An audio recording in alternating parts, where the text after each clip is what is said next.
Bismillahirrahmanirrahim. Të gjitha falënderimet dhe lavdimet janë vetëm për Allahun Zotin e gjithësisë, dhe salavatet dhe selamet e përzemërt e Muhammed Mustafa sallallahu alaihi wasallam në këtë ditë të bukur xumaje të datës 13 qershor 2025 apo 17 Dhulhixhe 1446 Hijri.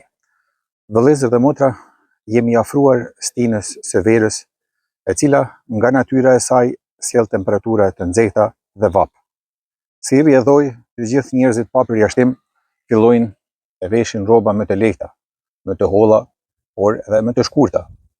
Sa i përket atyre të cilët jetën e vet udhëheqin konform mësimeve të besimit, ata edhe në veshje e shikojnë dhe veshjen e tyre e shikojnë në prizmën e rregullave të cilat i ka parapa besimi.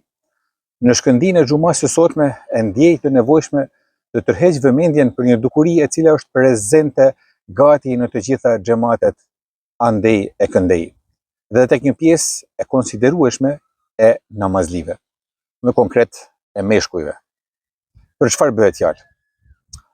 Avreti apo pjesa e turpshme e mashkullit është prej kërthizës deri në ngjonjë, dhe kjo pjesë duhet me do e mos që të mbulohet dhe të mos zbulohet asnjëherë në publik. Mirë po, jemi dëshmitar se fabrikat që po qepin pantolla për meshkuj, po i qepin ato teje të cekta në pjesën e sipërme, saqë edhe me përkuljen më të vogël të trupit vjen deri te dalja në pah e veshjeve të poshtme. E sidomos kur kësaj jashtojmë edhe faktin e maicave apo fanellave relativisht të shkurta, të cilat nuk e kalojnë belin e mashkullit, atëherë kjo punë vjen gjithnjë më tepër në theks.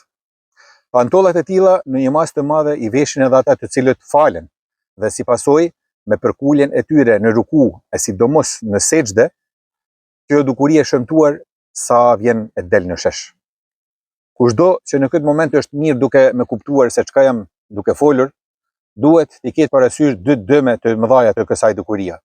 Dëmi i parë është ai se me këtë akt namazi bëhet i pavlefshëm, sepse zbulohet avreti, kurse dëmi i dytë është ai se me zbulimin e avretit në vend publik, njeriu merr gjuna dhe bën fitne dhe çrregullim. Pa zgjedhur cili nga këto dy është dëm më i madh, apeloj që urgjentisht secili të ndërmarr hapat që ta evitoj këtë dukuri të keqe.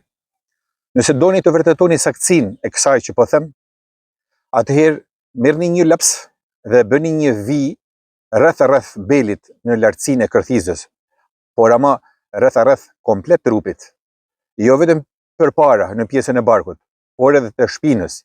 Pastaj vishuni siç visheni dhe para se doni të faleni, qoftë ajo në shtëpi apo në xhami, nuk ka lidhje. Bini në sejdë dhe prekni me dorën tuaj prapa shpinës. Kontrolloni sa dhe deri ku ju është ngritur maica dhe deri ku ju kanë zbritur pantollat. Nëse nuk prekni gjë pos rrobave, atëherë jeni në rregull, por nëse prekni trupin tuaj, mishin, atëherë mos kalkuloni, por jepini seriozitet dukurisë që po flas për te dhe merrni hapat e duhur që të mos vi deri te kjo. Është momenti i fundit që të kurseni veten nga ky dëm, e sidomos t'i kurseni ato që falen pas jush, të cilët qoftë edhe pa qëllim, po lexojnë emrat e kompanive që prodhojnë rrobat e poshtme që ju i keni veshur, edhe më shumë se sa kaq, Allahu na rujt. Problemi në fjalë as nuk po e rris, as nuk po e zvogloj, po e lë aq sa është, kurse secili le të kujdeset për veten e vet, që të mos lejoj përhapjen e mëtejshme të saj apo për shkallëzimin e saj. Secili gabim ka vend edhe për korrigjim. Gjithsesi, njeri pa gabime s'ka, ama kur ta kuptoj gabimin, duhet t'i thoj vetit stop, të ndaloj nga i gabim, aq më tepër kur bëhet fjalë për këtë dukuri që ndoshta tek disa edhe nuk janë të vetëdijshëm për këtë dukuri. Deri në xhuman radhës, Allahu ju past në mbikëqyrje, në mbrojtje. Esselamu alaikum ve rahmetullahi ve berekatuhu.